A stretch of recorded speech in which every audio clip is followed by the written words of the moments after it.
ನಮಸ್ಕಾರ ಸ್ನೇಹಿತರೆ, ನಿಮ್ಮ ಮನೆಯಲ್ಲಿ ಯಾರಾದರೂ ಸಕ್ಕರೆ ಕಾಯಿಲೆಯಿಂದ ಬಳಲುತ್ತಿದ್ದರೆ ಅಥವಾ ಒಂದು ವೇಳೆ ನಿಮಗೆ ಡಯಾಬಿಟಿಸ್ ಇದ್ದರೆ ನೀವು ಸೇವಿಸುವ ಆಹಾರ ಪದ್ಧತಿಯ ಬಗ್ಗೆ ಸ್ವಲ್ಪ ಕಾಳಜಿ ಇರಲಿ. ಏಕೆಂದರೆ ತುಂಬ ಜನರಿಗೆ ಆಹಾರ ಸೇವನೆ ಮಾಡಿದ ತಕ್ಷಣ ರಕ್ತದಲ್ಲಿ ಸಕ್ಕರೆ ಪ್ರಮಾಣದ ಏರಿಕೆ ಕಾಣುತ್ತದೆ.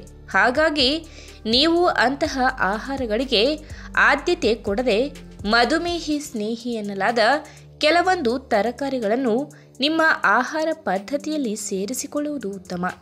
ಇವುಗಳಿಂದ ನಿಮ್ಮ ಸಕ್ಕರೆ ಕಾಯಿಲೆ ನಿಯಂತ್ರಣ ಆಗುವುದು ಮಾತ್ರವಲ್ಲದೆ ಸಕ್ಕರೆ ಕಾಯಿಲೆಗೆ ಸಂಬಂಧಪಟ್ಟಂತೆ ಕಂಡುಬರುವ ಆರೋಗ್ಯದ ಅಡ್ಡ ಪರಿಣಾಮಗಳು ಸಹ ನಿವಾರಣೆ ಕಾಣುತ್ತವೆ. ಹಾಗಾದರೆ ಅಂತಹ ತರಕಾರಿಗಳ ಬಗ್ಗೆ ಇವತ್ತಿನ ವಿಡಿಯೋ ಮುಖಾಂತರ ತಿಳಿದುಕೊಳ್ಳೋಣ. ಅದಕ್ಕೂ ಮುನ್ನ ನೀವಿನ್ನೂ ನಮ್ಮ ಚಾನಲ್ಗೆ ಸಬ್ಸ್ಕ್ರೈಬ್ ಆಗಿಲ್ಲ ಅಂದರೆ ಪ್ಲೀಸ್ ಸಬ್ಸ್ಕ್ರೈಬ್ ಮಾಡ್ಕೊಳ್ಳಿ, ಹಾಗೆ ಪಕ್ಕದಲ್ಲಿ ಇರುವಂತಹ ಬೆಲ್ ಐಕನ್ನ ಕ್ಲಿಕ್ ಮಾಡಿ. ಮೊದಲನೇದಾಗಿ ಬ್ರೋಕೊಲಿ. ಕ್ರೋಮಿಯಂ ಖನಿಜಾಂಶವನ್ನು ಅಪಾರವಾಗಿ ಹೊಂದಿರುವ ಬ್ರೋಕೊಲಿ ದೇಹದಲ್ಲಿ ಗ್ಲೂಕೋಸ್ ಬಳಕೆಯನ್ನು ಅಭಿವೃದ್ಧಿಪಡಿಸುತ್ತದೆ. ಸಂಶೋಧಕರು ಹೇಳುವಂತೆ ಯಾರಿಗೆ ಮಧುಮೇಹ ಇರುತ್ತದೆ ಅವರಿಗೆ ದೇಹದಲ್ಲಿ ಈ ಒಂದು ಖನಿಜಾಂಶ ಕಡಿಮೆ ಇರುತ್ತದಂತೆ. ಹಾಗಾಗಿ ತಮ್ಮ ಆಹಾರ ಪದ್ಧತಿಯಲ್ಲಿ ಬ್ರೋಕೊಲಿ ಸೇರಿಸಿಕೊಂಡು ಸೇವಿಸುವುದು ಬಹಳ ಉತ್ತಮ. ಇದರ ಜೊತೆಗೆ ಕಪ್ಪು ಕಾಳುಮೆಣಸು, ಬಾರ್ಲಿ, ಓಟ್ಸ್ ಇವುಗಳನ್ನು ಸಹ ಸೇವಿಸಬೇಕು. ಇನ್ನು ಎರಡನೇದಾಗಿ ಹಾಗಲಕಾಯಿ. ಸಕ್ಕರೆ ಕಾಯಿಲೆ ಇರುವವರಿಗೆ ಹಾಗಲಕಾಯಿ ರಾಮಬಾಣ ಎಂದು ಹೇಳುತ್ತಾರೆ.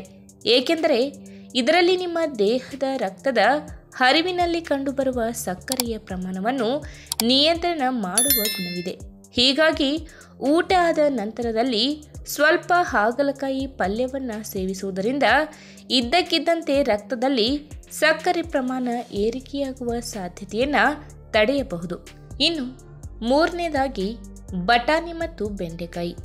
ಕರಗುವ ನಾರಿನ ಅಂಶವನ್ನು ಹೆಚ್ಚಾಗಿ ಒಳಗೊಂಡಿರುವ ಈ ತರಕಾರಿ ಪದಾರ್ಥಗಳು ಸಕ್ಕರೆ ಕಾಯಿಲೆ ಇರುವವರಿಗೆ ತುಂಬ ಒಳ್ಳೆಯದು. ಕೇವಲ ಹಸಿ ಬಟಾಣಿ ಮಾತ್ರವಲ್ಲದೆ ಒಣಗಿದ ಬೇಳೆಕಾಳಿನ ರೂಪದ ಬಟಾಣಿ, ಒಣಗಿದ ಬೀನ್ಸ್, ಕಡಲೆಬೇಳೆ ಈ ರೀತಿ ಕಡಿಮೆ ಸಿಹಿ ಸೂಚ್ಯಂಕ ಹೊಂದಿರುವ ಕಾಳುಗಳನ್ನು ಸೇವಿಸಿ ಹೊಟ್ಟೆ ಹಸಿವನ್ನು ಕಡಿಮೆ ಮಾಡಿಕೊಳ್ಳಬಹುದು. ಇನ್ನು ನಾಲ್ಕನೇದಾಗಿ ಮೆಂತ್ಯ ಕಾಳುಗಳು ಅಥವಾ ಮೆಂತ್ಯ ಸೊಪ್ಪು. ನೀವು ಸೇವಿಸಿದ ಆಹಾರದಲ್ಲಿ ಕಂಡುಬರುವ ಸಕ್ಕರೆಯ ಅಂಶವನ್ನು ಜೀರ್ಣ ಪ್ರಕ್ರಿಯೆ ಸಂದರ್ಭದಲ್ಲಿ ನಿಧಾನವಾಗಿ ಹೀರಿಕೊಳ್ಳುವಂತೆ ಮಾಡುವುದರ ಜೊತೆಗೆ ನಿಮ್ಮ ಪ್ಯಾಂಕ್ರಿಯಾಸ್ ಭಾಗದಿಂದ ಇನ್ಸುಲಿನ್ ಉತ್ಪತ್ತಿಯನ್ನು ಹೆಚ್ಚಾಗುವಂತೆ ಮಾಡುವ ಸಾಮರ್ಥ್ಯ ಇದರಲ್ಲಿದೆ. ಹೀಗಾಗಿ ಸಕ್ಕರೆ ಕಾಯಿಲೆ ಇರುವವರು ಆಗಾಗ ಮೆಂತ್ಯ ಸೊಪ್ಪು ಬಳಸಿ ಅಡುಗೆ ಮಾಡಿ ಸವಿಯುವುದು ಉತ್ತಮ. ಖಾಲಿ ಹೊಟ್ಟೆಯಲ್ಲಿ ನೆನೆಸಿದ ಮೆಂತ್ಯ ಕಾಳುಗಳನ್ನು ಮತ್ತು ಅದರ ನೀರನ್ನು ಸಹ ಸೇವಿಸುವುದು ಇನ್ನೂ ಒಳ್ಳೆಯದು. ಇನ್ನು ಐದನೇದಾಗಿ ನುಗ್ಗೆ ಸೊಪ್ಪು. ನುಗ್ಗೆ ಸೊಪ್ಪು ಸಕ್ಕರೆ ಕಾಯಿಲೆ ಇರುವವರಿಗೆ ಬಹಳ ಒಳ್ಳೆಯದು. ಏಕೆಂದರೆ ಇದರಲ್ಲಿ ನೈಟ್ರಿಕ್ ಆಮ್ಲವನ್ನು ಕಡಿಮೆ ಮಾಡುವ ಗುಣವಿದೆ. ಜೊತೆಗೆ ಗ್ಲೂಕೋಸ್ ಅಂಶವನ್ನು ನಿಯಂತ್ರಣ ಕೂಡ ಮಾಡುತ್ತದೆ. ಹೀಗಾಗಿ ವಾರದಲ್ಲಿ 2 ಬಾರಿ ನುಗ್ಗೆ ಸೊಪ್ಪಿನ ಆಹಾರ ಪದಾರ್ಥಗಳನ್ನು ತಯಾರಿಸಿ ಸೇವಿಸುವುದು ಉತ್ತಮ. ಇನ್ನು ಕೊನೆಯದಾಗಿ ಬೇಬಿ ಕಾರ್ನ್. ಎಳೆ ಮುಸುಕಿನ ಜೋಳ ಕಡಿಮೆ ಸಿಹಿ ಸೂಚ್ಯಂಕವನ್ನು ಹೊಂದಿರುತ್ತದೆ. ಹಾಗಾಗಿ ಮಧುಮೇಹ ಹೊಂದಿರುವ ಜನರು ತಮ್ಮ ಆಹಾರ ಪದ್ಧತಿಯಲ್ಲಿ ಇದನ್ನು ಸಹ ಸೇರಿಸಿಕೊಳ್ಳಬಹುದು. ಬೇಬಿ ಕಾರ್ನ್ ಬಳಸಿ ಬೇರೆ ಬೇರೆ ತರಹದ ಖಾದ್ಯಗಳನ್ನು ರೆಡಿ ಮಾಡುತ್ತಾರೆ. ನಿಮಗೆ ಇಷ್ಟವಾದ ಸಕ್ಕರೆ ರಹಿತ ಆಹಾರವನ್ನು ಇದರಿಂದ ತಯಾರಿಸಿ ಸೇವಿಸಬಹುದು.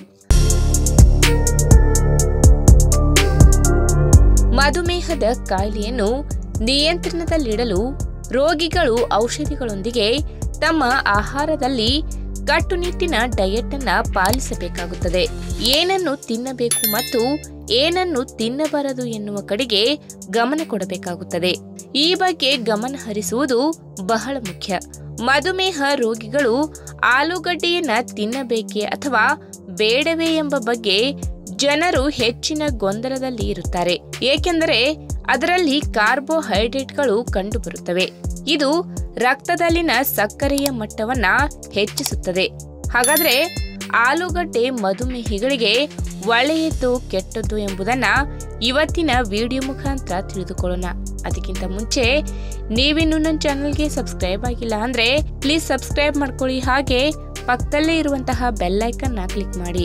ಆಲೂಗಡ್ಡೆ ಭಾರತ ಸೇರಿದಂತೆ ಪ್ರಪಂಚದಾದ್ಯಂತ ಹೆಚ್ಚು ಸೇವಿಸುವ ಆಹಾರ ಪದಾರ್ಥಗಳಲ್ಲಿ ಒಂದಾಗಿದೆ.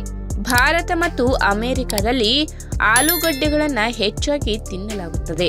ಅಷ್ಟೇ ಅಲ್ಲ, ಈ ದೇಶಗಳಲ್ಲಿ ಆಲೂಗಡ್ಡೆ ತರಕಾರಿಯ ಹೊರತಾಗಿ ಚಿಪ್ಸ್ ಮತ್ತು ಫ್ರೈಗಳ ರೂಪದಲ್ಲಿಯೂ ಸೇವಿಸಲಾಗುತ್ತದೆ. ಆಲೂಗಡ್ಡೆಯ ಬಗ್ಗೆ ಜನರಲ್ಲಿ ತಪ್ಪು ಕಲ್ಪನೆ ಇದೆ. ಹೆಚ್ಚಿನ ಕಾರ್ಬ್ ಆಲೂಗಡ್ಡೆ ಮಧುಮೇಹ ರೋಗಿಗಳಿಗೆ ಒಳ್ಳೆಯದಲ್ಲ. ಆದರೆ ಸಂಶೋಧನೆಯ ಪ್ರಕಾರ ಆಲೂಗಡ್ಡೆಯನ್ನ ಸಂಪೂರ್ಣವಾಗಿ ಮಧುಮೇಹಿಗಳಿಗೆ ಹಾನಿಕಾರಕ ಎಂದು ಹೇಳಲಾಗುವುದಿಲ್ಲ.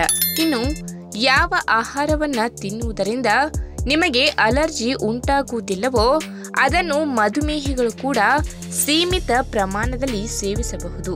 ಮಧುಮೇಹಿಗಳಿಗೆ ಯಾವುದೇ ಹಾನಿ ಉಂಟು ಮಾಡದೆ ಬರೀ ಅದರ ಪೋಷಕಾಂಶಗಳು ಸಿಗಬೇಕೆಂದರೆ ಅದನ್ನು ಸರಿಯಾದ ರೀತಿಯಲ್ಲಿ ಸೇವಿಸುವುದು ಮುಖ್ಯ.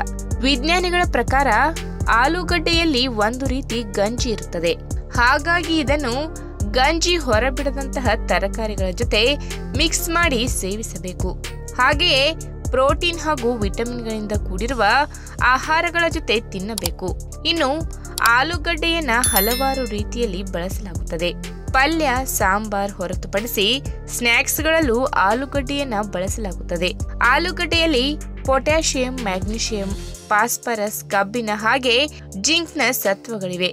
ಇದರಲ್ಲಿ ಕಾರ್ಬೋಹೈಡ್ರೇಟ್ ಹಾಗೂ ಪ್ರೋಟೀನ್ ದೇಹಕ್ಕೆ ಶಕ್ತಿ ನೀಡುತ್ತದೆ. ಅಷ್ಟೇ ಅಲ್ಲದೆ ಇದರಲ್ಲಿ ಆಂಟಿ ಆಕ್ಸಿಡೆಂಟ್ ಕೂಡ ಇದೆ. ಇನ್ನು ಆಲೂಗಡ್ಡೆಯಲ್ಲಿ ಕಾರ್ಬ್ ಮಾತ್ರ ಇರುವುದಿಲ್ಲ. ಇದೊಂದು ಹೈ ಗ್ಲೈಸೆಮಿಕ್ ಇಂಡೆಕ್ಸ್ ಫುಡ್ ಆಗಿದೆ.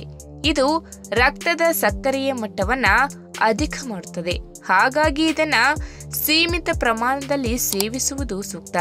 ಅಲ್ಲದೆ ಇದನ್ನು ನಿಧಾನವಾಗಿ ಜೀರ್ಣವಾಗುವಂತಹ ಆಹಾರಗಳ ಜೊತೆಗೆ ಸೇವನೆ ಮಾಡಬೇಕು. ಇನ್ನು ಮಧುಮೇಹ ಇರುವ ವ್ಯಕ್ತಿಗಳು ತಾವು ಸೇವಿಸುವ ಆಹಾರದಲ್ಲಿನ ಕಾರ್ಬೋಹೈಡ್ರೇಟ್ ಅನ್ನ ಸುಲಭವಾಗಿ ಜೀರ್ಣಿಸಿಕೊಳ್ಳಲು ಸಾಧ್ಯವಾಗುವುದಿಲ್ಲ. ಹಾಗಾಗಿ ರಕ್ತದಲ್ಲಿನ ಸಕ್ಕರೆಯ ಮಟ್ಟವನ್ನು ಅಧಿಕವಾಗಿಸುತ್ತದೆ. ಯಾರಿಗೆ ಮಧುಮೇಹ ಇರುವುದಿಲ್ಲವೋ ಅವರ ದೇಹದಲ್ಲಿ ಇನ್ಸುಲಿನ್ ಬಿಡುಗಡೆ ಮಾಡುವ ಸಂಕೇತ ನೀಡುತ್ತದೆ. ಈ ವಿಡಿಯೋ ನಿಮಗೆ ಇಷ್ಟವಾದಲ್ಲಿ ತಪ್ಪದೆ ಲೈಕ್ ಮಾಡಿ, ಶೇರ್ ಮಾಡಿ, ಹಾಗೆ ನಿಮ್ಮ ಅನಿಸಿಕೆನ ಕಮೆಂಟ್ ಮೂಲಕ ತಿಳಿಸಿ.